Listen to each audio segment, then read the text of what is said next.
ব্যথা দেয়া হয়, ঠিক আছে, কোমরে এইভাবে মেরুদণ্ডতে হাঁটুতে আঘাত করা হয়, এটা কি আপনার কাছে মনে হবে এটা অভিনয়? এটা তো কোনো যুক্তিসঙ্গত কথা না ভাইয়া। বাতাসে কেউ কখনো পড়ে না, তাকে আঘাত করা হয় বিধায় কিন্তু সে পড়ে যায়। শাকিব খান ভালো অ্যাক্টিং করে নাকি নেইমার? এটা কেমন ধরনের কথা? একটা মানুষকে যদি ব্যথা দেয়া হয়, ঠিক আছে, কোমরে এইভাবে মেরুদণ্ডতে হাঁটুতে আঘাত করা হয়, এটা কি আপনার কাছে মনে হবে এটা অভিনয়? তাইলে অবশ্যই সাকিব খান অভিনেতা দেখে কিন্তু অভিনয়ে কাজ করে, তাই না? নেইমার ফুটবলার দেখে কিন্তু মাঠে খেলতেছে, ঠিক আছে।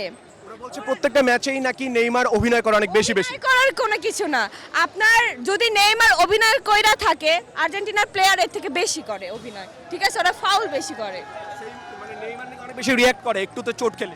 না না, চোট খেলে ওকে এমন ভাবে আঘাত করা হয় যাতে মানে ও নেক্সটে এমন ছোট মোটো আঘাত কেউ করে না, ঠিক আছে। নেইমারকে প্লেয়াররা যেভাবে আঘাত করে যাতে ওর হাড্ডি ভাঙা যায়, মেরুদণ্ডতে আঘাত পায়, তার পায়ে ব্যথা পায়, যে মাঠ থেকে ওর উঠে যেতে হয়।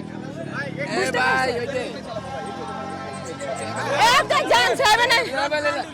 অবশ্যই ওনারা যে 7 আপ বলেন। আচ্ছা, বলা হচ্ছে একটু বাতাস হলেই নাকি নেইমার খেলতে পারে না, কেন?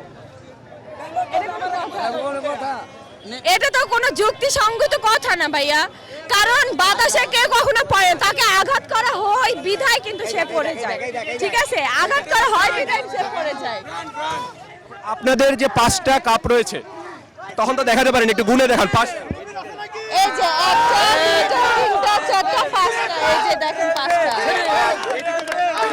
আপনাদের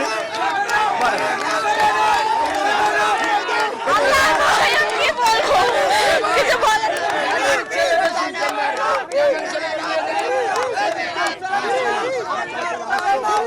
আচ্ছা, আমার 2টা ফ্রেন্ডকে ডাইকে